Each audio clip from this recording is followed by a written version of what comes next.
Assalamualaikum warahmatullahi wabarakatuh. Salam sejahtera untuk kita semua. Yang terhormat, Ibu Dr. Haji Winaraswina SEMM CPM, selaku Dekan Fakultas Ekonomi dan Bisnis Universitas Winaya Mukti. Yang terhormat, Ibu Maria Luciana Yulianti SEMM, selaku Wakil Dekan Fakultas Ekonomi dan Bisnis Universitas Winaya Mukti. Yang terhormat, Ibu Kartika Pratiwi Putri SEMAK, selaku Ketua Program Studi Akuntansi Fakultas Ekonomi dan Bisnis Universitas Winaya Mukti. Yang terhormat, Bapak Muhammad Zakaria SEMAK, AKACPA, CTA, selaku dosen pembimbing magang. Yang terhormat, Ibu Fani Yulistiani, selaku mentor lapangan magang. Sebelumnya izin memperkenalkan diri, saya Elsa Asmida Samosir dengan NPM 4122 421120013. Program Studi Akuntansi Fakultas Ekonomi dan Bisnis Universitas Winaya Mukti. Nah, pada kesempatan kali ini saya akan mempresentasikan hasil laporan magang saya yang dilaksanakan kurang lebih 4 bulan, terhitung dari bulan Oktober hingga Januari. Adapun untuk judul yang saya ambil yaitu Tinjauan Prosedur Administrasi Pemberian Kredit Guna Bakti atau KGB bagi pegawai pemerintah dengan perjanjian kerja atau P3K pada Bank BJB KCP Gede Bage.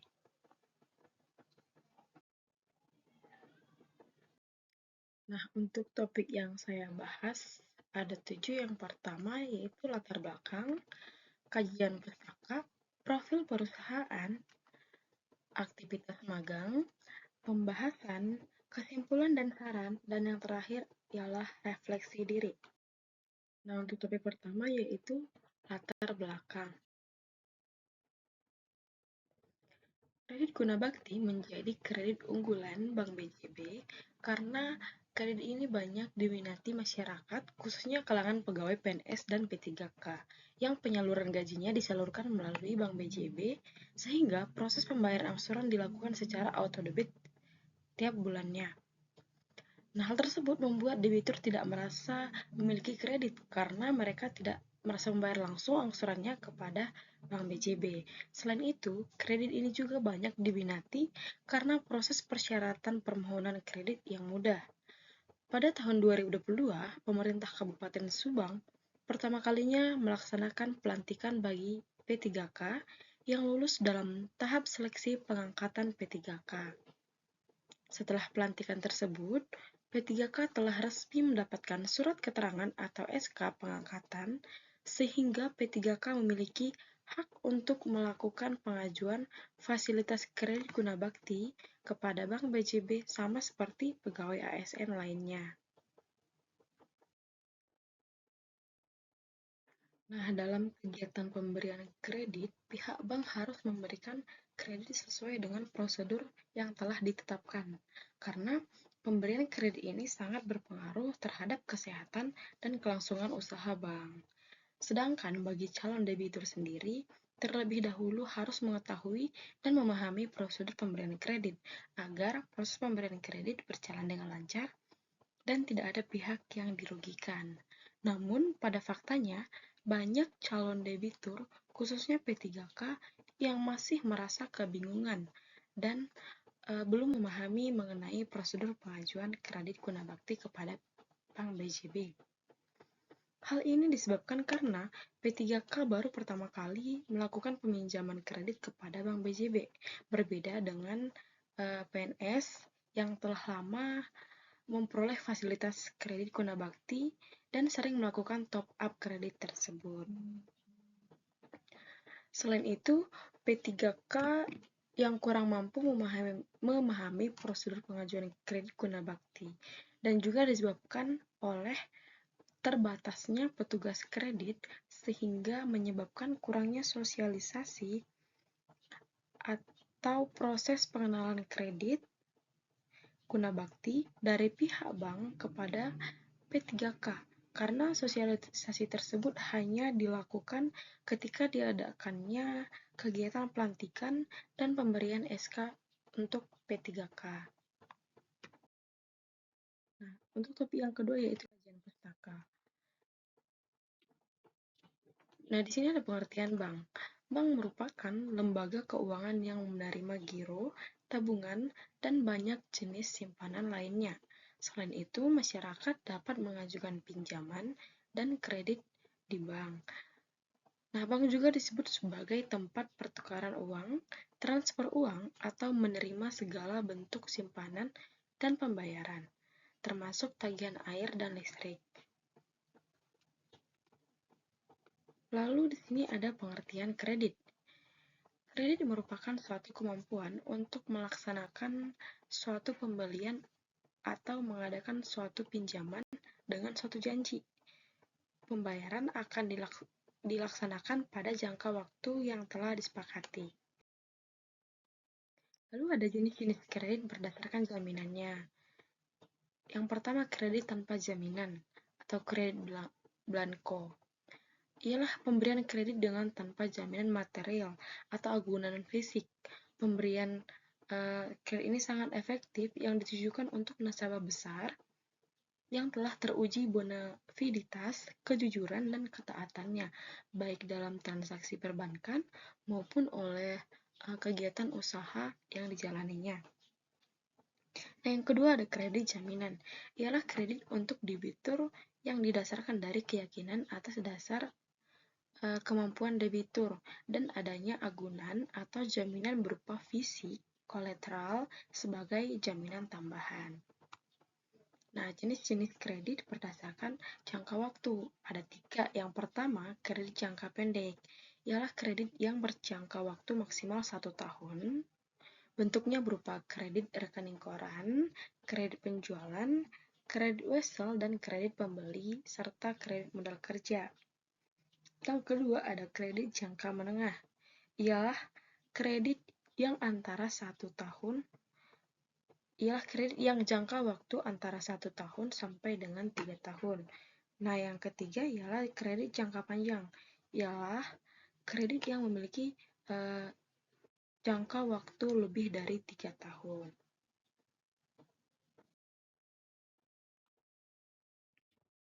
Nah, selanjutnya ada unsur-unsur kredit. Yang pertama, unsur kepercayaan, yang dimana bank memberikan kepercayaan atas dasar melandasi mengapa suatu kredit dapat berani dikucurkan atau direalisasikan. Yang kedua, kesepakatan.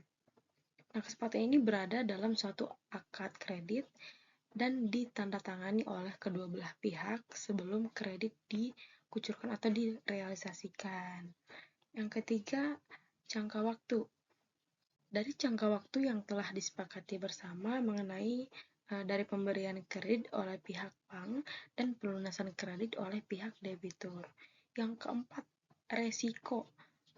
Dalam menghindari resiko buruk dalam perjanjian kredit, sebelumnya telah dilakukan perjanjian pengikatan agunan atau jaminan yang dibebankan kepada pihak debitur atau peminjam.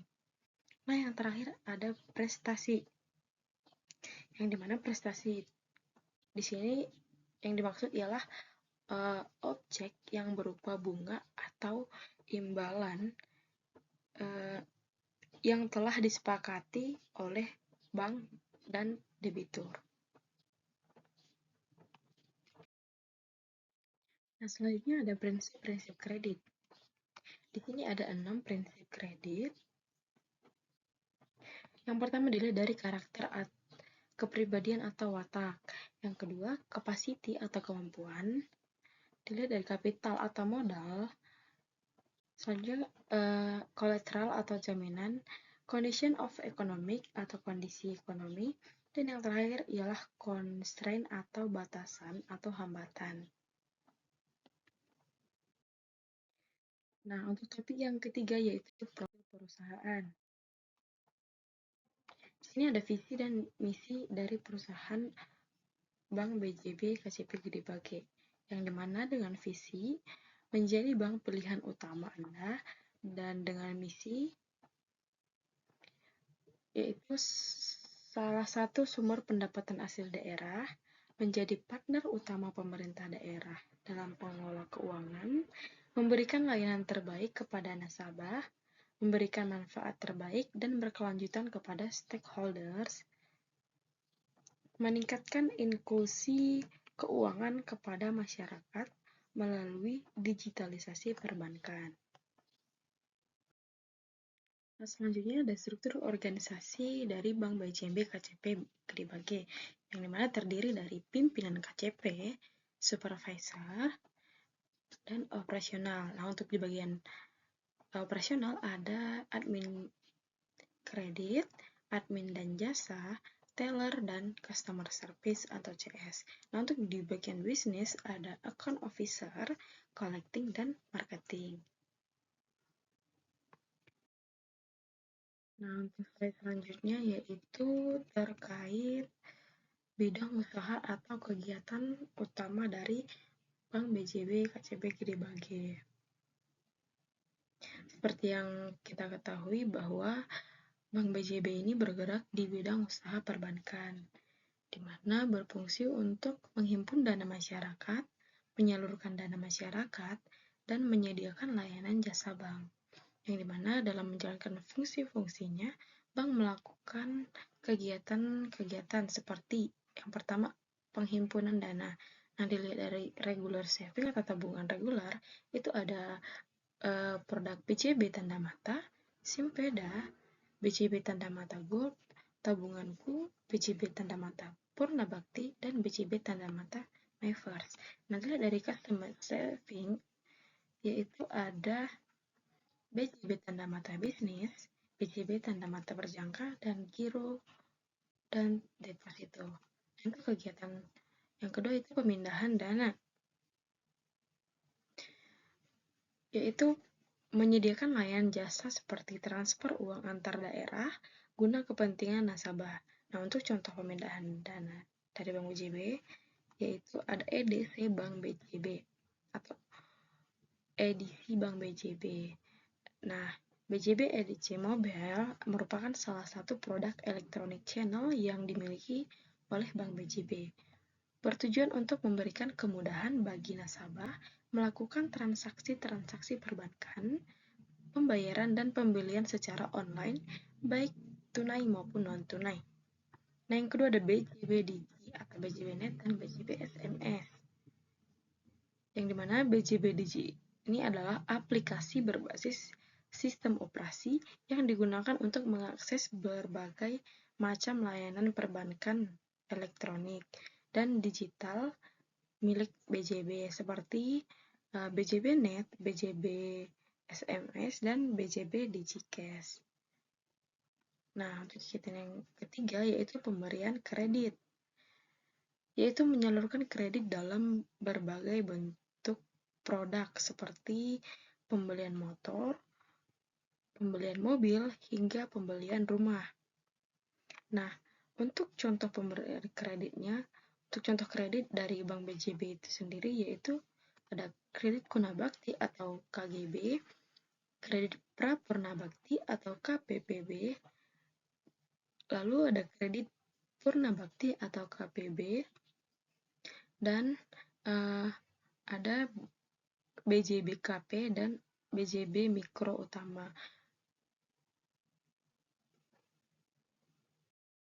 Nah, selanjutnya itu aktivitas magang.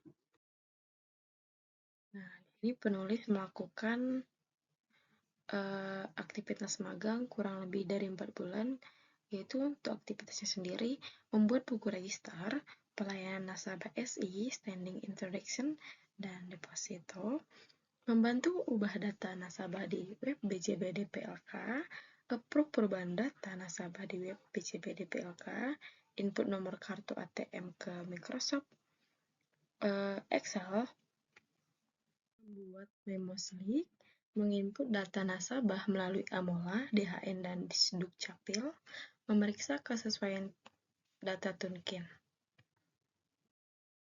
mengecek kredit data nasabah melalui aplikasi EKI, menginput kode dinas di emisi BBJB Greens, pengemasan kartu ATM sesuai dengan nomor kartu, membantu pengarsipan dokumen, membantu mengisi formulir registrasi untuk pembukaan rekening, dan input data nasabah ke Microsoft Excel. Nah, untuk yang kelima yaitu untuk slide selanjutnya yaitu analisis. Di sini saya menganalisis prosedur pemberian kredit guna bakti bagi P3K pada Bank BJB KJP Gede Bage. Nah, untuk prosedurnya sendiri yaitu yang pertama, nasabah atau calon debitur datang ke Bank BJB menemui AO Consumer untuk konsultasi terkait kredit. Lalu, AO Consumer memberikan penjelasan terkait berapa plafon yang bisa diajukan, angsuran per bulannya, jangka waktu pinjaman, dan persyaratan apa saja yang akan diperlukan dalam pengajuan kredit. Lalu yang kedua, nasabah memutuskan keinginannya terkait berapa plafon yang diajukan dan memilih jangka waktu pinjaman. Kemudian, nasabah atau calon debitur mengisi formulir pengajuan kredit dan menyerahkan persyaratan pengajuan kredit kepada AO Consumer. Nah, untuk formulir kreditnya, permohonan kreditnya sendiri seperti yang tertera di gambar, yaitu ada identitas diri, pekerjaan, dan jumlah plafon yang diajukan oleh calon debitur. Nah, nanti setelah diisi, nasabah mengisi dan melengkapi persyaratan-persyaratannya, AO Consumer memberikan berkas persyaratan kredit kepada admin kredit. Nah, admin kredit memeriksa kelengkapan berkas persyaratan kredit nasabah dan melakukan BI checking atau slick untuk memudahkan proses analisis kredit. Nah, setelah admin kredit melakukan BI checking, AO Consumer menganalisa hasil BI checking atau slick dan memutuskan untuk memberikan kredit atau tidak kepada debitur. Kemudian, jika kredit disetujui, maka account officer consumer akan menentukan jadwal akad kredit kepada nasabah atau calon debitur. Lalu, admin kredit melakukan akad sesuai jadwal yang telah ditentukan oleh AO Consumer dan memeriksa kembali kelengkapan berkas pengajuan kredit nasabah. Kemudian, admin kredit melakukan pencairan kredit dengan menggunakan Loan Management System atau LMS, yang dimana LMS ini ialah aplikasi atau web yang biasa digunakan oleh pihak Bank BJB. Lalu, setelah admin kredit melakukan pencairan kredit, nasabah akan mengecek pencairan kredit di rekeningnya, apakah sudah masuk atau belum. Nah, yang terakhir, nasabah akan diarahkan untuk menemui teller untuk melakukan pendebitan rekening dan melakukan pencairan uang kredit.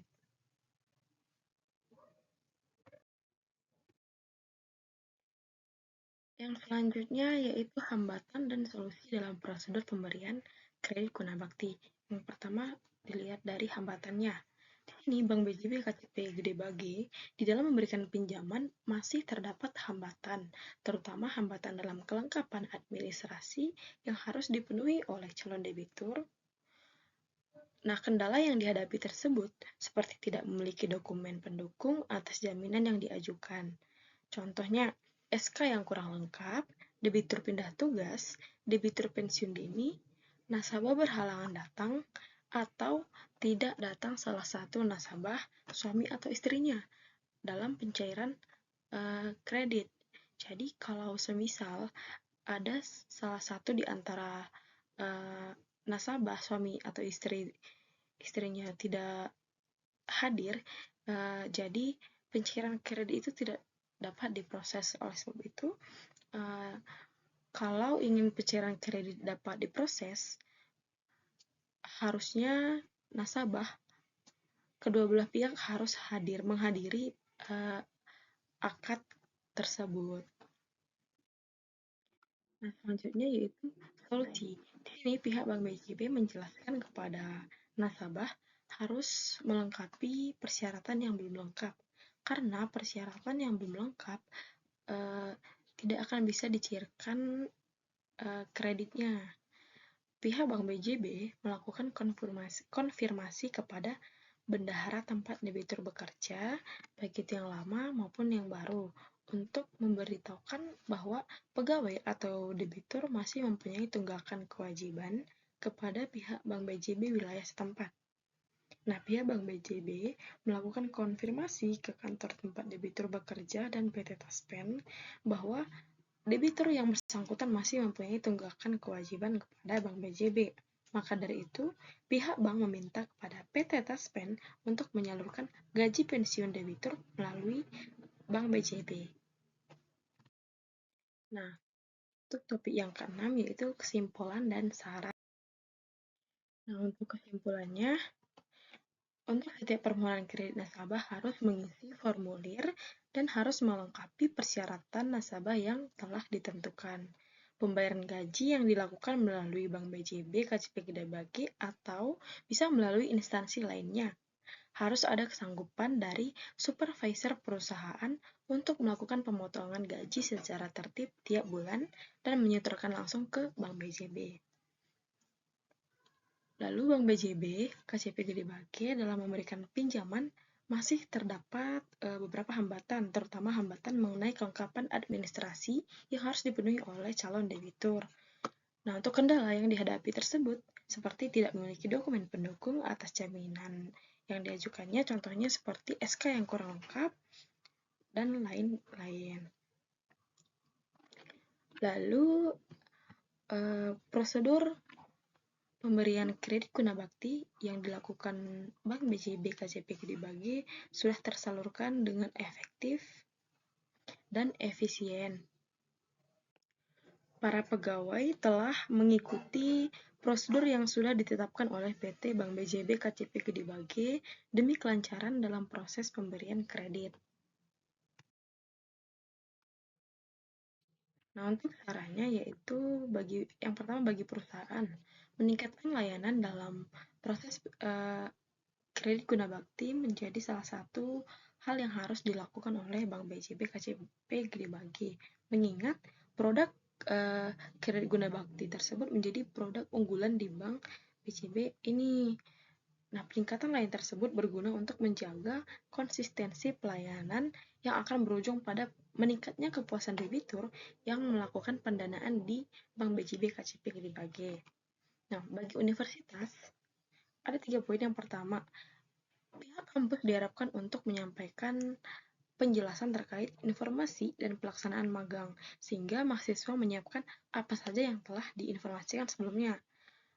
Poin kedua, diharapkan dari kampus lebih banyak bekerja sama dengan beberapa perusahaan agar memudahkan mahasiswa untuk mendapatkan rekomendasi tempat magang. Nah, untuk yang terakhir, memperjelas lagi timeline mulai dan berakhirnya magang antara perusahaan dan mahasiswa magang. Nah, untuk topik yang ketujuh, yaitu refleksi diri. Nah, selama kurang lebih 4 bulan menjalani kegiatan magang, banyak sekali pengalaman yang didapat oleh penulis yang tidak didapat selama perkuliahan. Kegiatan magang ini membantu penulis dalam hal kecermatan, ketelitian, dan rasa tanggung jawab, serta melatih komunikasi di depan nasabah. Selama menjalani magang di Bank BJB Kantor Cabang Pembantu Gede Bage, penulis telah mengalami banyak pembelajaran dan pengalaman berharga yang telah memperkaya pengetahuan dan keterampilan penulis dalam bidang akuntansi dan profesionalisme kerja. Nah, adapun untuk refleksi pribadi penulis selama mengikuti magang, yaitu yang pertama, kemampuan beradaptasi. Magang di Bank BJB telah menguji kemampuan penulis untuk beradaptasi dengan lingkungan kerja yang dinamis dan tuntutan pekerjaan yang beragam. Penulis belajar untuk cepat berpikir, menghadapi tantangan, dan menyelesaikan tugas dengan efisien dan tepat waktu. Nah, yang kedua, melatih komunikasi. Selama kegiatan berlangsung, penulis diberi kesempatan untuk merasakan pelayanan eh, nasabah SI atau standing introduction dan eh, di bagian kredit. Dalam hal ini, penulis pertama kali bertemu nasabah, di mana penulis dapat melatih komunikasi yang baik untuk dapat melayani nasabah yang datang. Mungkin cukup sekian yang dapat saya presentasikan dari hasil laporan magang saya. Lebih dan kurangnya saya mohon maaf. Sekian dan terima kasih.